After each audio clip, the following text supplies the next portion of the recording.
నా తల్లి గర్భంలో నేను పిండమై ఉండగా నీ కన్నులు నన్ను చూచెను. మనల్ని సృజించింది ఆయన.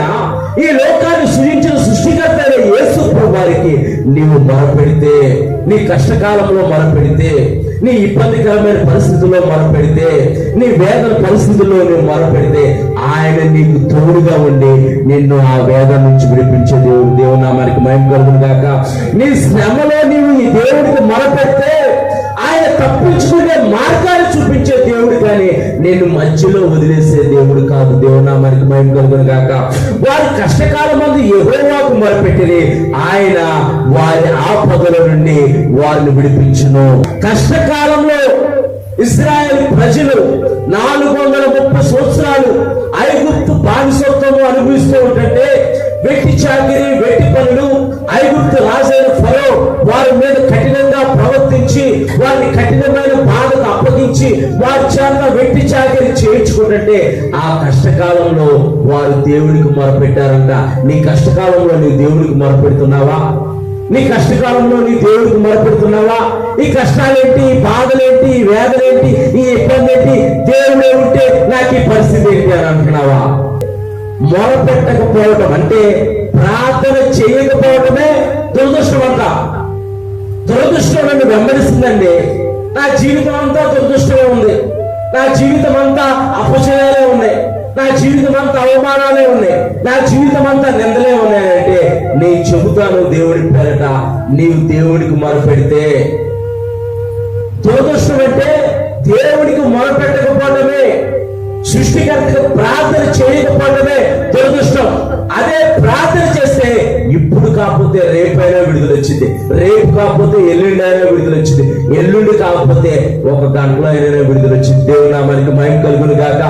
ఇశ్రాయేలు ప్రజలు, దేవుని ఎదిగిన ప్రజలు కష్టకాలంలో, వేదనలో, కష్టంలో, బాధలో ఉంటే వారు దేవునికి మొరపెట్టారంట. మరియు యెహోవా ఇట్లనెను, నేను ఐగుప్తులో ఉన్న నా ప్రజల బాధను నిశ్చయముగా చూచితిని. ఆనాడు ఇశ్రాయేలు బాధను చూచిన దేవుడు ఇప్పుడు నీ బాధను దేవుడు చూడడా? నీ కష్టాన్ని దేవుడు చూడడా?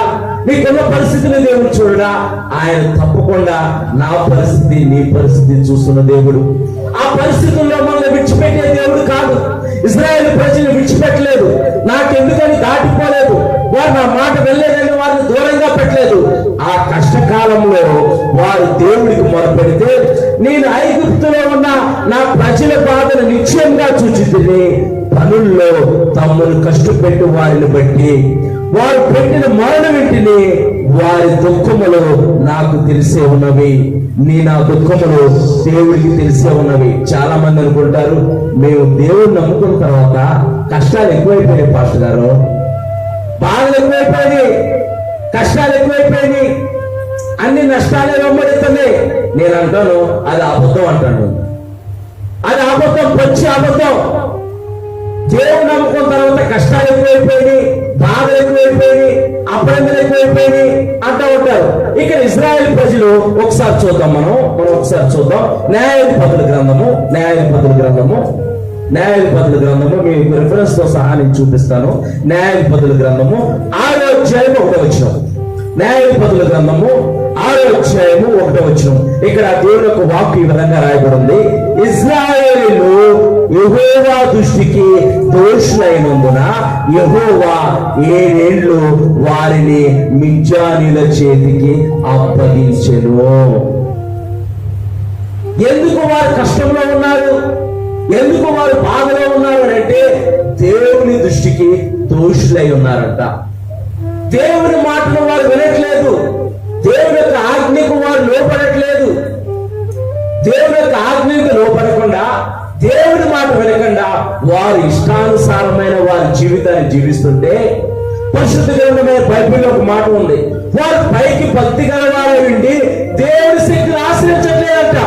దేవుని శక్తిని ఆశ్రయించకపోతే కష్టాలు రాకపోతే, బాధలు రాకపోతే సంతోషము, ఆనందం వచ్చిందా? ఇక్కడ ఇశ్రాయేలు ప్రజలు దేవుడు వారిని విడిపించేసి, ఈ యొక్క నిర్మాకాండంలో మనం చదువుకున్నాం, దేవుడు వారి మొరను విన్నాడు, వారి కష్టాలు విన్నారు. వారి మధ్యకు ఒక ప్రవక్తను, మోషే ప్రవక్తను దేవుడు పంపించి వారిని వారి శత్రువు చేతుల నుండి వారిని విడిపించి ఎర్ర సముద్ర నడిపించి వారిని అద్దరికి నడిపించి ఆ ఎడారిలో వారిని నడిపించుకుంటూ వారికి కట్టడలు ఆజ్ఞలు దేవుడు అనుగ్రహించి ధర్మశాస్త్రాన్ని వారికి అనుగ్రహిస్తే వారు నాటని చెట్ల యొక్క ఫలాలు వారు భుజించేటట్టు, వారు కట్టని ఇళ్లలో వారు ఉండేటట్టు, వారు తొమ్మని బావుల యొక్క నీరు వారు తాగేటట్టు, పాలు తేనెలు పారే ప్రవహించు దేశానికి వారిని నడిపిస్తే వారు సృష్టికర్తలు మర్చిపోయి, దేవుని ఆజ్ఞలు మర్చిపోయి, దేవుని కట్టడలు మర్చిపోయి, దేవుని విడిచిపెట్టి దేవునికి దోషులుగా ఉన్నారంట. ఈ రాత్రికాల సమయంలో మనం ఎటువంటి భక్తి చేస్తున్నాం? మనం యథార్థమైన భక్తి చేస్తున్నామా? దేవుడు అంటున్నాడు, సృష్టికర్త అంటున్నాడు, నా యోగుని చూసావా? నా యోగుని చూసావా? తూర్పు దేశమందు అతను నమ్మకమైన వాడు, భక్తిపరుడు, యథార్థవంతుడు. దేవుడే సరాసరి సృష్టికర్తే స్టేట్మెంట్ ఎత్తున్నాడు. నువ్వు ఎక్కడ తిరుగుతున్నావు అపవాది? సైతానా, నువ్వు ఎక్కడ తిరుగుతున్నావు అంటే, నేను భూమి మీద అటు ఇటు తిరుగుతూ వచ్చాను నీ దగ్గరికి అంటే, నా ఏపుని చూసావా? చూశాను ఏపుని చూశాను. ఏపు చాలా భక్తిపరుడు, ఏపు చాలా మంచోడు. అందుకే కదా ఏపు చుట్టూరు నువ్వు కంచి వేశావు, ఏపు కుటుంబం చుట్టూరు నువ్వు కంచి వేశావు. ఒకవేళ నువ్వు దేవుని ఆజ్ఞలు పాటించేవాడైతే, దేవుడి కట్టడలు పాటించేవాడైతే, దేవుడి మీద ఆధారపడేవాడైతే, దేవుడు నీ చుట్టూ ఆయన కంచెలు వేస్తాడు. దేవుడు నామానికి మహిమ కలుగును గాక. ఆయన కంచెలు వేస్తాడు. నీ ప్రయాణంలో ఆయన తోడుగా ఉంటాడు. నీ రాకపోతే యెహోవా నీకు తోడుగా ఉండి నిన్ను నడిపించును. నీ కష్టకాలంలో ఆయన నీకు తోడుగా ఉండి నిన్ను నడిపిస్తాడు. నీ కష్టంలో నుంచి ఆయన నిన్ను విడిపించి ఆయన దక్షిణ హస్తంతో నిన్ను ఆదుకునే దేవుడు లోకరక్షకుడైన యేసు ప్రభువారు. ఇక్కడ ఇశ్రాయేలు ప్రజలు ఈ యొక్క న్యాయాధిపతుల గ్రంథం 6వ అధ్యాయంలో ఇశ్రాయేలు యెహోవా దృష్టికి దోషులైనందున యెహోవా 7 ఏళ్ళు మిద్యానీయుల చేతికి వారిని అప్పగించారు.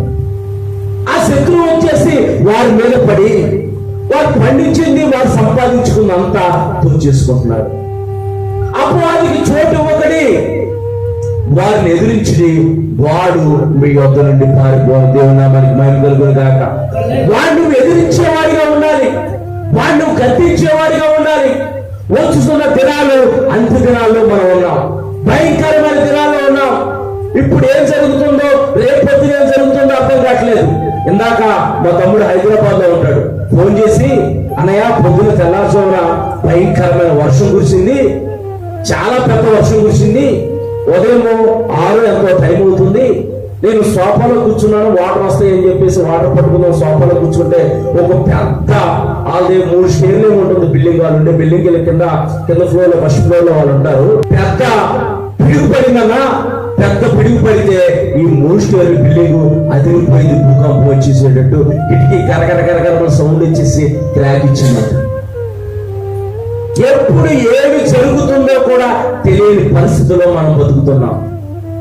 ఇప్పుడు ఏం జరుగుతుందో, ఇంకొంచెం సేపటికి ఏం జరుగుతుందో మనకి తెలియని పరిస్థితుల్లో మనం ఉన్నాం గనక మనం యథార్థమైన భక్తి చేస్తూ బ్రతికినన్న కాలము దేవునికి నమ్మకంగా యథార్థంగా బ్రతకాలి. మనం దేవుని నామానికి మహిమ కలుగాక. నమ్మకమైన వానికి దీవులను మెండుగా కుమ్మరిస్తాయని దేవునికి వాక్కు చెబుతుంది.